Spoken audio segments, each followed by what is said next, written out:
Breaking news చూస్తున్నాము. ప్రియుడు చనిపోవడంతో ప్రియురాలు ఆ డెడ్ బాడీని పెళ్లి చేసుకుంది. ఈ సంఘటన మహారాష్ట్రలోని నాందేడ్లో చోటు చేసుకుంది. సో జరుగుతున్న సంఘటన చూసి అందరూ కూడా ఒక పక్కన కొంతమంది విషాదం వ్యక్తం చేస్తున్నారు, మరికొంతమంది అవాక్ అవుతున్నారు ఈ ఘటన. ఎందుకంటే ఈ రోజుల్లో ఇలాంటి వాళ్ళు చాలా అరుదనే చెప్పాలి. సో ప్రేమించి విడిపోయే వాళ్ళు చూసాము, లేదా కొన్ని సమస్యల వల్ల అటు ప్రేమికుల్ని చంపేసుకోవడం కూడా చూస్తున్నాం. అలాంటిది ఈ రోజుల్లో ఒక ప్రియుడిని కుటుంబ సభ్యులు హత్య చేయడంతో, హత్య చేసిన అనంతరం కూడా అతడు డెడ్ బాడీని పెళ్లి చేసుకుంది. ఆ యువతి తనతోనే ఇక నా జీవితం, తను బ్రతికి ఉన్నా చనిపోయినా నా సర్వస్వం మొత్తం కూడా తని నేను వారి ఇంట్లోనే అంటూ కూడా చెప్పుకొస్తుంది యువతి. ఈ ఘటన మొత్తం కూడా మహారాష్ట్రలోని నాందేడ్లో చోటు చేసుకుంది. సో ఇలాంటి ఘటనలు మనం చూస్తున్నామంటే చాలా అరుదని చెప్పుకోవాలి. దీంతో ఎవరైతే అటు మహారాష్ట్రలోని నాందేడ్కి చెందిన ఒక యువతి అయితే ఒక యువకుడు, ఇద్దరు కూడా గత కొన్ని రోజులుగా స్నేహితులుగా ఉన్నారు. అనంతరం కూడా వీళ్ళిద్దరూ ప్రేమించుకున్నారు. సో ప్రేమించుకున్న అనంతరం వీరు కులాలు వేరు కావడంతో కూడా ఇంట్లో పెద్దలు వీరు పెళ్లికి అంగీకరించలేదు. ఎవరైతే ఆ అమ్మాయి ఉందో అమ్మాయి తరపు కుటుంబ సభ్యులైతే వేరే కులపు వ్యక్తిని పెళ్లి చేసుకుంటామంటూ కూడా ఈ పెళ్లినైతే వ్యతిరేకిస్తూ వస్తున్నారు. సో దీంతో కూడా వీరిద్దరి పెళ్లికి వీళ్ళైతే ఒప్పుకోలేదు. ఒప్పుకోకపోయింది పోగా కూడా ఆ అబ్బాయిని అతి కిరాతకంగా హత్య చేశారు. ఎవరైతే ఆ యువతి తండ్రి అలాగే అతని సోదరుడు కూడా ఇద్దరూ కలిసి ఆ యువకుడి ఇంటికి వెళ్ళి అతి కిరాతకంగా హత్య చేశాడు. ఈ విషయం తెలుసుకున్న ఆ ప్రియురాలైతే ఆ వెంటనే హుటాహుటిన అతని ఇంటికి వెళ్ళింది. సో ఇంటికి వెళ్ళిన అనంతరం కూడా వెంటనే ఎందుకంటే రక్తపు మడులో పడుగు ఉన్న ఆ ప్రేమికుడి మృతదేహాన్ని చూసి కూడా తట్టుకోలేక చలించిపోయి ఎంతో రోధించింది. సో ఎందుకంటే అసలు ఇన్ని రోజులు ప్రేమించుకున్నారు, తనతోనే పెళ్లి చేసుకుని జీవితాంతం కూడా సో ఇద్దరు కలిసి బ్రతకాలనుకున్నారు. సో బట్ ఆ ఇంట్లో ఒప్పుకోకపోవడంతో కూడా పక్కా ప్లాన్ ప్రకారం ఎవరైతే యువతి తండ్రి అలాగే సోదరుడు ఇద్దరు కలిసి ఆ యువకుడిని నరికి చంపేసిన సంఘటన అయితే మనం చూస్తున్నాము. సో ఏదైతే సాక్ష్యం టెట్ అనమాట అతని పేరు, ఆ యువకుడి పేరు సాక్ష్యం టెట్ అనమాట. సో మహారాష్ట్రలో నాందేడ్లో వీళ్ళిద్దరూ కూడా కొన్ని రోజులుగా స్నేహితులుగా ఉన్నారు. తర్వాత వీరిద్దరూ ప్రేమించుకున్నారు. సాక్ష్యం టెట్ ఆ యువకుడు, అలాగే ఆంచాల్ మామిడి వారు ఆ యువతి పేరు అనమాట. సో వీరిద్దరూ గత కొన్ని రోజులుగా ప్రేమించుకుంటూ వస్తున్నారు. పెళ్లి చేసుకుని ఆ ఇద్దరు కూడా ఆ నిండు నూరేళ్లు కలిసి జీవించాలనుకున్నారు. బట్ ఇంట్లో కులాలు వేరు కావడంతో కూడా వీరిద్దరు పెళ్లికైతే ఒప్పుకోలేదు. మనం చూస్తున్నాము కులాంతర వివాహాలు చేసుకోవడంతో కూడా పరువు హత్య కేసులు ఎన్ని జరుగుతున్నాయో చూస్తూ వస్తున్నాము. సో ఏదైతే తమ కుమార్తె ఆ అబ్బాయిని పెళ్లి చేసుకునేందుకు రెడీ అయ్యింది, ఈ విషయం తెలుసుకున్న అతని తండ్రి ఆ యువతి సోదరుడు ఇద్దరు కలిసి అతి కిరాతకంగా హత్య చేసి ఏదైతే చంపేసిన ఘటన మనం చూస్తున్నామో, దీంతో ఆ యువతి అయితే ఈ బాధనైతే ఎలా చెప్పుకోలో కూడా అర్థం చేసుకోలేని సిచ్యువేషన్ ఉంది. ఆ యువకుడు ఇంటికి వెళ్ళి ఆ యువకుడిపై పడి కూడా ఎంతో రోధిస్తుంది. సో దీంతో ప్రతి ఒక్కరూ కన్నీరు మున్నీరుగా వెలిపించారని చెప్పుకోవాలి. సో అయితే చంపేసిన అనంతరం కూడా ఆ యువతి కూడా చేసిన వ్యాఖ్యలు చూస్తే ఎవరైనా షాక్ అవ్వాల్సిందే. సో ఎందుకంటే ఎవరైనా సరే ప్రేమించిన వాళ్ళు కూడా కొంతమంది చనిపోయిన తర్వాత కొన్ని రోజులు ఏడ్చి ఊరుకుంటారు, తర్వాత మర్చిపోతారు. ఇంటికి తీసుకొచ్చి తమ కుమార్తెను తమకు నచ్చిన వారికి ఇచ్చి పెళ్లి చేయాలి సో అని చెప్పేసి భావిస్తూ ఉంటారు. అయితే ఏదైతే తన తండ్రికి కూడా ఒక ఆన్సర్ ఇచ్చింది ఆ యువతి. సో ఏమన్నదంటే, నా ప్రియుడిని చంపేసి కూడా మా నాన్న గెలిచానని భావిస్తున్నారు. సో ఎందుకంటే కులాంతర వివాహానికి అడ్డుపడి కూడా నేను ప్రేమించిన వ్యక్తిని చంపేసి మా నాన్న అయితే రాక్షస ఆనందం పొందుతున్నారు, తను గెలిచానని భావిస్తున్నారు. బట్ అది ఎప్పటికీ జరగదు. నేనైతే ఎవరినైతే ప్రేమించానో వాళ్ళ ఇంట్లోనే ఉంటానంటూ కూడా డెడ్ బాడీని పెళ్లి చేసుకుంది. సో పెళ్లి చేసుకున్న అనంతరం కూడా ఇప్పటికీ వాళ్ళ ఇంట్లోనే నేను జీవిస్తాను, నేను ఎన్ని రోజులు బ్రతుకుంటానో అప్పటి వరకు కూడా వీరింట్లోనే ఉంటానంటూ కూడా చెప్పడం అయితే ఇప్పుడు చర్చనీయాంశంగా మారిందని చెప్పుకోవాలి. సో దీంతో వాళ్ళ నాన్నకి, ఆ యువకుడిని చంపేసిన వాళ్ళ నాన్నకి సోదరుడికి ఒక వార్నింగ్ ఇస్తూ కూడా సో ఇలాంటి ప్రేమించి విడిపోయిన ఘటనలు మనం చాలానే చూస్తూ ఉంటాము. లైక్ మనం ఇందాక ఒక న్యూస్ కూడా చూసాము. ఎందుకంటే పెళ్ళైన తర్వాత పిల్లలుండి కూడా భర్తను హత్య చేసేందుకు వెనుకాడలేదు. ఒక మహిళ అయితే అతి కిరాతకంగా వేడి నూనె పోసి మరి హత్య చేసింది. ఇలాంటి ఘటనలు తరచూ చూస్తూ ఉన్న ఈ రోజుల్లో సో ఇలా ట్రూగా లవ్ చేసుకుని ఇద్దరు కలిసి బ్రతికి ఉండాలని చెప్పేసి కూడా ఒక చంపేసిన యువకుడిని సైతం కూడా ఆ డెడ్ బాడీని పెళ్లి చేసుకుని నేను తన ఇంట్లోనే ఉంటానంటూ చెప్పుకొస్తున్న అరుదైన ఘటనలు మనం చూస్తూ ఉంటాము. సో ఇలాంటివి ఈ రోజుల్లో చాలా తక్కువనే చెప్పుకోవాలి మనం. సో ఎక్కడ చూసినా కూడా ప్రేమించుకున్న తర్వాత కూడా చంపడము చావడం ఇలాంటి ఘటనలు చూస్తున్నాము. సో అయితే ఏదైతే ఈ రోజు మహారాష్ట్ర నాందేడ్లో జరిగిన ఘటన అయితే చాలా మందికి కనువిప్పుగా ఉందని చెప్పాలి. అయితే ఈ ఘటనపై కొందరు విషాదం వ్యక్తం చేస్తున్నారు. చాలా మంది అయితే దీన్ని చూసి కూడా ఇంకా కుటుంబ సభ్యులు మారాలి, తల్లిదండ్రులు మారాలి, ఎన్ని రోజులు ఈ కులం పిచ్చిలో జీవిస్తారు. సో కులాంతర వివాహాలు చేసుకున్న వాళ్ళు హ్యాపీగా ఉండట్లేదా? కులాంతర వివాహాలు చేసుకున్న వాళ్ళు అటు పిల్లలతో నిండు నూరులే హ్యాపీగా ఉండట్లేదా? సో ఇప్పటికైనా మారాలంటూ కూడా చెప్పుకొస్తున్నా కూడా ఇంకా కొంతమందికి కుల పిచ్చి ఉన్న వాళ్ళకి ఈ బుద్ధి మారట్లేదని చెప్పుకోవాలి. కేవలం కులం అడ్డొస్తుందని చెప్పేసి ఈ రోజైతే ఎవరైతే ఆ యువకుడు ఉన్నాడో ఆ యువకుడు హత్యకి ఘటన దారితీస్తుందని చెప్పాలి. కేవలం కులాంతర వివాహానికి తమ కూతురు రెడీ అయింది. సో ఆ యువకుడినిచ్చి తన కూతురికి పెళ్లి చేసేందుకు సిద్ధంగా లేమంటూ కూడా ఆ తండ్రి రెడీ అయ్యారు. సో దీంతోనే ఆ తండ్రి అయితే ఎవరైతే ఉన్నారో ఆ యువతి ఆ సోదరుడు తండ్రి కలిసి కూడా ఈ అతి కిరాతమైన దారుణానికి ఒడిగట్టారని చెప్పుకోవాలి. దీంతో ఆ యువకుడు కుటుంబ సభ్యులు కూడా కన్నీరు మున్నీరుగా విలపిస్తున్నారు. సో తను చనిపోయిన అనంతరం కూడా ఆ యువతి అయితే వెళ్ళి డెడ్ బాడీని పెళ్లి చేసుకుని ఆ ఇంట్లోనే ఉంటానడం ఇప్పుడు చర్చనీయాంశంగానే మారిందని చెప్పుకోవాలి.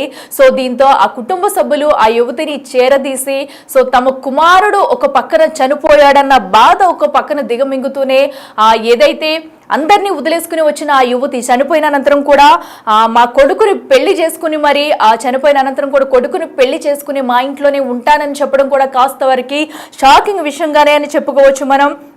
సో ఏదైతే ప్రాణంగా ప్రేమించి ఇద్దరు పెళ్లి చేసుకోవాలనుకున్నారు, బట్ కుటుంబ సభ్యులకు నచ్చలేదు. సో మా బిడ్డనే ప్రేమిస్తాడంటూ కూడా యువకుడిపై కక్ష పెంచుకున్నారు యువతి తల్లిదండ్రులు. దీంతో ఆ సోదరులు ఆ తండ్రి పక్క ప్లాన్ తోటని కడతీర్చారని చెప్పాలి. ఇక అక్కడితో అంతా అయిపోయింది అనుకున్నారు, కానీ ప్రియుడు చనిపోవడంతో తల్లడిల్లిన ఆ యువతి తీసుకున్న నిర్ణయంతో ఒక్కసారిగా అందరూ షాక్ గురయ్యనే చెప్పాలి. సో ప్రేమించిన వ్యక్తిని తల్లిదండ్రులు సోదరులు చంపేశారు, కానీ అతనితోనే జీవితం అంటూ కూడా ఆమె ఎన్నో ఆశలు పెట్టుకుంది. కానీ ఆమె ఆశలన్నీ కూడా ఆ యువకుడు చనిపోవడంతో కలలుగానే మిగిలిపోయాయని చెప్పుకోవాలి. సో దీంతో ఏం చేయాలో దిక్కుతోచిన పరిస్థితుల్లో ఉంది. సో మనం చూడొచ్చు ఎలాంటి సిచ్యువేషన్లో. సో ఎందుకంటే నిండు నూరోళ్ళ జీవితం ఊహించుకుని నేను తనతోనే కలిసి ఉంటాను అని అనుకున్న టైంలో ఒకవేళ ఆ వ్యక్తి చనిపోతే ఆ బాధ ఎలా ఉంటుంది అనేది కూడా ఆ సిచ్యువేషన్, ఆ అమ్మాయి సిచ్యువేషన్ ఏంటనేది కూడా మనం ఒక్కసారి ఊహించవచ్చు.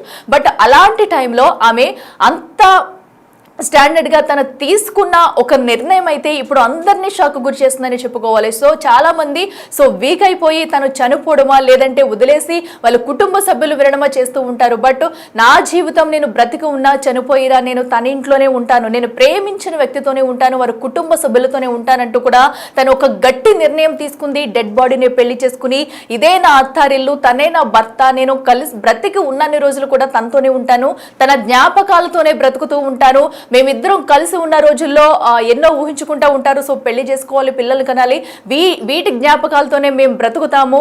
సో తను చనిపోయిన కూడా నా పక్కన ఉన్నట్లే, తను చనిపోయినా మేము కలిసి ఉన్నప్పుడు ఉన్న ప్రతి జ్ఞాపకాన్ని నెమరవేసుకుంటూ కూడా మేము ఈ ఇంట్లోనే నేను కాపురం చేస్తున్నా అనుకుంటూ ఇక్కడే ఉంటానంటూ కూడా తను తెగేసి చెప్పింది. ఇప్పుడు ఆ అమ్మాయి తీసుకున్న నిర్ణయంతో ప్రతి ఒక్కరూ షాక్ అవుతున్నారని చెప్పుకోవాలి.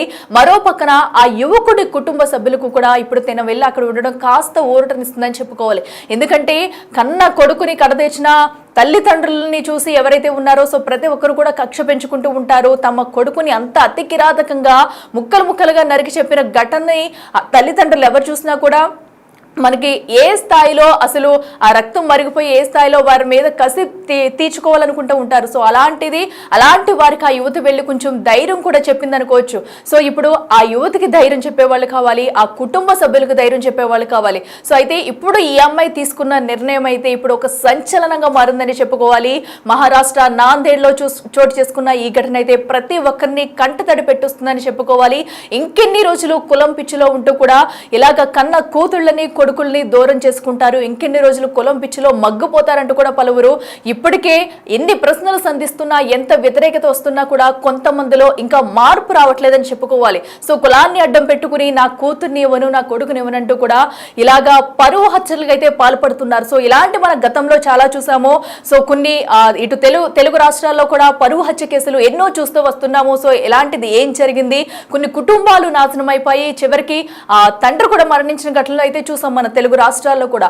అయినా కూడా నేటికి ఎవరిలో మార్పు రావట్లేదని చెప్పాలి. ఇంకా అక్కడక్కడ కూడా ఇలాంటి ఘటనలు చోటు చేసుకుంటూనే ఉన్నాయి. సో కులం పిచ్చి పట్టుకుని చాలా మంది ఇంకా ఇలాంటి ఘటనలకు పాల్పడుతున్నారు, లేదా వారిని చంపేయడమా, లేదా అతన్ని ఎంత దారుణానికైనా ఒడగడుతున్నారు. సో ఎవరైనా సరే నచ్చకపోతే చాలు ఎలాగైనా సరే తమ కూతుర్ని కాపాడుకోవాలి, లేదా తీసుకొచ్చాలి, లేదంటే పౌరుషం కోసం వెళ్తున్నారు, లేదా డబ్బు కోసం వెళ్తున్నారు, లేదంటే అహంకారంతో వెళ్తున్నారు. సో వీడు మా కులపోడు కాదు, ఎందుకు నా కూతుర్ని ఇవ్వాలనే ఉద్దేశంతో వెళ్తున్నారు. చివరికి వారు ప్రాణాలు తీస్తున్నారు. వారు ప్రాణాలు తీసేసిన తర్వాత తమ కూతురైనా హ్యాపీగా ఉంటుంది అనుకుంటే అది కూడా లేదు అక్కడ. ఎందుకంటే అనంతరం కూడా వీళ్ళు బాధపడాల్సి వస్తుంది, వాళ్ళు బాధపడాల్సింది. ఇలాంటి ఘటనలు తరచూ చోటుకొస్తున్నా కూడా ఎవరిలో మార్పు రావట్లేదని చెప్పుకోవాలి. దానికి ఉదాహరణ ఈరోజు మహారాష్ట్ర నాందేడ్లో జరిగిన ఘటన అని చెప్పుకోవచ్చు. సో వీరిద్దరూ కూడా ఎంతో గాఢంగా ప్రేమించుకుని నిండు నూరేళ్లు పెళ్లి చేసుకుని నిండు నూరేళ్లు కలిసి ఉండాలని అనుకున్నారు. బట్ ఏదైతే కులం అడ్డు రావడంతో కూడా కుటుంబ సభ్యులు, యువతి తండ్రి తీసుకున్న కఠిన నిర్ణయమే ఈరోజు ఈ గడ్డు పరిస్థితిని తీసుకొచ్చిందని చెప్పాలి. సో దీంతో ఒక్కసారిగా కూడా ఇప్పుడు అనంతరం ఆ అమ్మాయి తీసుకున్న నిర్ణయం పట్ల సర్వత్రా చాలా మంది అయితే షాక్ అవుతున్నారు. కొంతమంది విమర్శలు చేస్తున్నా, కొంతమంది ఎంతో ఆనందం వ్యక్తం చేస్తున్నారు. సో చాలా మంది అనుకోవచ్చు, సో ఇలాంటి అమ్మాయి కదా నాకు ఉండాలి, ఇలాంటి అమ్మాయిని కదా పెళ్లి చేసుకోవాలంటూ కూడా కొంతమంది అయితే చాలా మంది ఇప్పటికే సోషల్ మీడియాలో కామెంట్స్ పెడుతున్నారు. సో మరి దీనిపై అయితే అసలు మీరేమంటారు? ఇప్పుడు ఈ రోజు ఆ అమ్మాయి తీసుకున్న నిర్ణయం, ఎందుకంటే ఆ యువకుడిని ప్రేమించి పెళ్లి చేసుకుంది. సో తన తండ్రికి నచ్చలేదు, తండ్రి వచ్చి చంపేశాడు, కానీ నేను ఆ యువకుడితోనే బ్రతకాలనుకుంటున్నాను, సో చనిపోయినా కూడా నేను ఆ ఇంట్లోనే ఉంటానని చెప్పి డెడ్ బాడీని పెళ్లి చేసుకుని ఈ రోజుకి కూడా తనైతే ఆ ఇంట్లోనే మకం వేసి కూర్చుంది. అదే నా అత్తారిల్లు, ఇదే నా శాశ్వతం అంటూ కూడా కూర్చుంది. అసలు దీనిపై మీరేమంటారో కూడా ఒకసారి కామెంట్ చేయండి. ఇప్పుడు ఏదేమైనా కూడా మనం చూడొచ్చు, మహారాష్ట్ర నాందేడ్లో చోటు చేసుకున్న ఈ ఘటనపై అయితే ఇంకా కులపిచ్చి ఇంకా సమాజంలో ఉంది, అందుకే ఇలాంటి ఘటనలు చోటు చేసుకుంటున్నాయంటూ కూడా చెప్పుకొస్తున్నారు. మరి దీనిపై కేవలం కులంతోనే ఈ హత్య జరిగిందా, లేదంటే డబ్బు కోసం హత్య జరిగిందా, లేదంటే ఆ కుమారుడు ఏదైతే తన కూతురు మీద ఉన్న ప్రేమతో చంపేశామని చెప్పి చాలా మంది చెప్పుకుంటారు. కూతురు మీద ప్రేమ ఉంటే కనుక, కులం అడ్డొస్తే కనుక, లేదా ఆ కులపిచ్చిని తగ్గించుకుని పెళ్లి చేయాలా, లేదంటే లేదు నా కూతుర్ని బాగా చూసుకో తగిన ఉద్యోగం లేదు అంటూ కొంతమంది చెప్పుకుంటూ వస్తారు. లేదంటే ఏదైతే యువకుడి కుటుంబం అయితే నా కూతురికి సరిపోదంటూ కూడా కొంతమంది చెప్పుకుంటూ వస్తుంటారు. సో ఏదేమైనా కూడా ఈ రోజు అయితే ఒక యువకుడి ప్రాణాలు పోవడం అయితే చాలా చర్చనీయాంశంగా మారిందని చెప్పుకోవాలి. ఎందుకంటే తమ కూతురు ప్రేమించిందన్న ఒక్క కారణంతో ఆ మనుషుల్లోని అమాయకత్వం అనుకోవాలో, లేదంటే రాక్షసానందం పొందడానికి అనుకోవాలో తెలియదు, కానీ మొత్తానికైతే ఆ లోపల నుంచి వచ్చిన కసి కక్ష అంతా కూడా తనని చంపేయాలి అన్నట్లుగా కూడా ఈ రోజు అయితే బయటికి తీసుకొచ్చి పక్కా ప్లాన్ ప్రకారం ఆ తండ్రి ఆ కొడుకు వేసుకున్న ఒక ప్లాన్ అయితే ఆ యువకుడిని ప్రాణాలు పొట్టను పెట్టుకున్నారని చెప్పుకోవాలి. దీంతో ఇప్పటికీ యువకుడి కుటుంబ సభ్యులు కన్నీరు మున్నీరుగా విలపిస్తున్నారు. మరోపక్కన ఘటనకు సంబంధించి పోలీసులు కేసు నమోదు చేసి దర్యాప్తు చేస్తున్నారు. దీనికి సంబంధించి ఇప్పటికే ఆ యువత అయితే మరి కుటుంబ సభ్యులకు దీనిపై తమకు న్యాయం జరగాలి, కఠిన శిక్ష విధించాలంటూ కూడా కోరుకుంటుంది. బట్ ఎట్టి పరిస్థితుల్లో కూడా తన అత్తారింటిని వదిలి నేను ఉండలేను, నేను అక్కడే ఉంటాను, తను ప్రేమించిన వ్యక్తి జ్ఞాపకాలతోనే నేను ఉన్నన్ని రోజులు కూడా బ్రతుకుతానంటూ చెప్పుకుంటూ వస్తుంది. సో ఇప్పుడైతే ఆ డెడ్ బాడీని పెళ్లి చేసుకుని ఏదైతే ఆ కుటుంబంలోని నివసిస్తూ ఉంటామనుకుంది, ఎన్నో జ్ఞాపకాలని నెమరు వేసుకుని ఉన్నాము, మేము కొన్ని రోజులు స్నేహితులుగా ఉన్నాము, అనంతరం కూడా ప్రేమించుకుని పెళ్లి చేసుకుని నిండు నూరేళ్లు బ్రతకాలనుకుంటున్నాము. కానీ ఈ నేపథ్యంలో మా తండ్రి చేసిన ఇలాంటి ఒక పిచ్చి పని అని చెప్పుకోవాలి. సో ఇలాంటి పని వల్ల తను పెళ్లి చేసుకోవాలన్న వ్యక్తి మరణించడం, నేను ఇంకొకరికి భారీగా వెళ్ళలేను, ఇంకొకరిని నా భర్తగా ఊహించుకోలేనంటూ కూడా తను చెప్పుకుంటూ వస్తుంది. సో ఇప్పుడు అనంతరం కూడా తను పెళ్లి చేసుకుని అయితే అత్తవారింట్లోనే ఉంటానంటూ కూడా చెప్తుంది. సో మహారాష్ట్ర నాందేడ్లోని ఆ యువకుడి ఇంట్లోనే తనైతే ఇప్పటికీ నివాసం ఉంటుంది. మరి దీనిపై పోలీసులు ఎలాంటి చర్యలు తీసుకుంటారు, తదుపరి ఆ యువతి పరిస్థితి ఏంటి, అక్కడే ఉంటుందా, లేదంటే కుటుంబ సభ్యులు ఇంకా ఏమైనా వెళ్ళి మాట్లాడే ఛాన్స్ ఉందా? సో పోలీసులు విచారణ ఎలా జరుగుతుంది అనేది కూడా వేచి చూడాలి.